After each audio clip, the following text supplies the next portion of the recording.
নমস্কার। এরুচর্চার পক্ষ থেকে সকলকে অনেক, অনেক শুভেচ্ছা।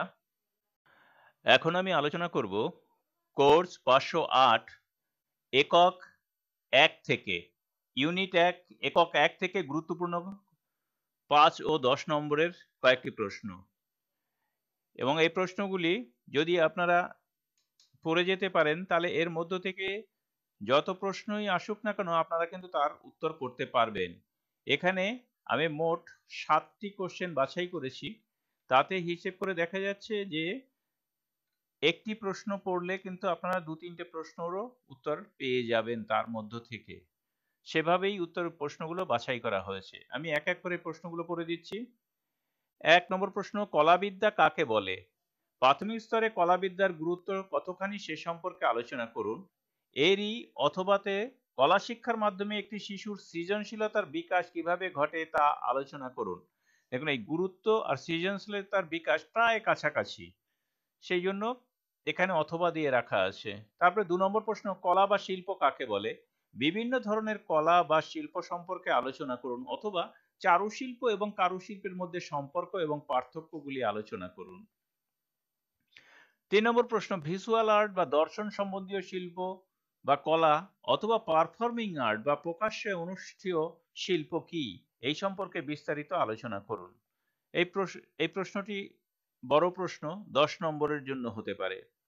৪ নম্বরের প্রশ্ন, আঞ্চলিক বা লোকশিল্প বলতে কি বোঝায় সে সম্পর্কে সংক্ষেপে আলোচনা করুন অথবা আপনার এলাকার লোকশিল্প সম্পর্কে সংক্ষেপে আলোচনা করুন। লোকগান, লোকনাটক, হস্তশিল্প অর্থাৎ লোক সংস্কৃতি সমস্তটাই। অথবা আপনি যে সম্প্রদায়ভুক্ত সেই সম্প্রদায়ের সকল ঐতিহ্যশালী শিল্প বা কলা অর্থাৎ চারুশিল্প এবং কারুশিল্পের নাম উল্লেখ করুন। তাহলে এখানে এই একটি যদি এই অথবা প্রশ্নটি যদি সম্পূর্ণ পড়তে পারেন তাহলে কিন্তু আপনার এই প্রশ্নের উত্তর এসে যাবে। ৫ নম্বর প্রশ্ন, শিক্ষাক্ষেত্রে শিল্প চর্চার উদ্দেশ্য কি?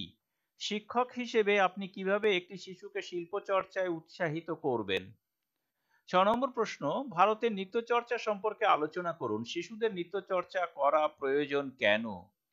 ৭ নম্বর প্রশ্ন, শিশুদের ঐতিহ্যশালী অর্থাৎ ট্র্যাডিশনাল এবং সমসাময়িক কন্টেম্পোরারি শিল্পচর্চা করা প্রয়োজন কেন আলোচনা করুন।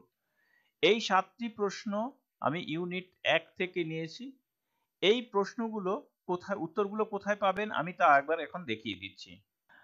আমরা যদি এনআইওএস এর স্টাডি মেটেরিয়ালে যাই তাহলে একক ১ এ দেখব ললিত কলা শিক্ষা তত্ত্বগত এবং ললিত কলা প্রসঙ্গে ধারণা শক্তি।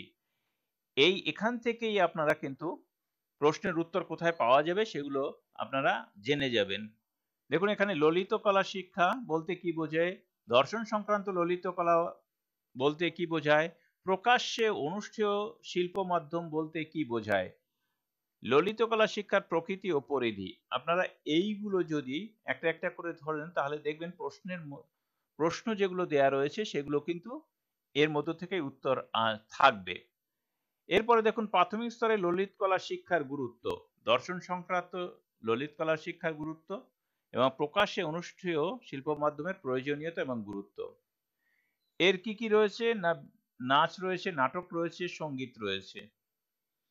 আপনি নাটক বিষয়ে যদি যান তাহলে এখান থেকে আপনি দেখে নিতে পারবেন। এরপরে আসছে শিশুর ললিত কলার ধারণা শক্তি। এখান থেকে কিন্তু কেন প্রয়োজন সেটাও আপনি পেয়ে যাবেন। শিশুর কেন ললিত কলা শিক্ষার প্রয়োজন সেটাও এখান থেকে পেয়ে যাবেন। আঞ্চলিক কুটির শিল্প জাত শিল্পকল্পের জ্ঞান, নির্দিষ্টভাবে আঞ্চলিক স্তরের শিক্ষায় এর প্রাসঙ্গিকতা। তাহলে আঞ্চলিক শিল্প এখান থেকে পাবেন। এরপরেও রয়েছে আঞ্চলিক স্তরের কুটির শিল্পজাত শিল্পকর্ম, কুটির শিল্পজাত শিল্পকর্মের সঙ্গে প্রাথমিক শিক্ষার সম্পর্ক, আর লোককথা বিষয়ক এবং ঐতিহ্যগত ললিত কলা সম্পর্কে শিক্ষার্থীদের শিক্ষণ। তাহলে এখান থেকে যে ধরনেরই কোশ্চেন আসুক না কেন আপনারা কিন্তু এখান থেকে উত্তরগুলো পেয়ে যাবেন। তবে আরেকটা কথা বলে রাখি এখানে, যে আপনারা কিন্তু কখনোই হুবহু এখান থেকে প্রশ্ন টুকবেন না। শুধুমাত্র কগনিটিভ অর্থাৎ তথ্যগত প্রশ্নের উত্তর ছাড়া হুবহু টুকবেন না। এখান থেকে আপনারা একটু পড়ে নিয়ে নিজের মতো করে লিখতে পারবেন। তাহলে এখানে প্রশ্ন উত্তর নিয়ে আমি আর আলোচনা করছি না। আশা করি আপনারা এগুলো দেখে নিলে সমস্ত উত্তরই এখান থেকে পেয়ে যাবেন। এছাড়া যদি আপনারা রিতার বই থেকেও খুঁজতে চান তাহলে সেখান থেকেও কিন্তু পেয়ে যাবেন সমস্ত প্রশ্নের উত্তর। আর প্রশ্নের যদি আপনারা পিডিএফ ফাইল পেতে চান তাহলে ডেসক্রিপশনে এর লিংক দেয়া থাকবে, সেখান থেকে ডাউনলোড করে নিতে পারবেন।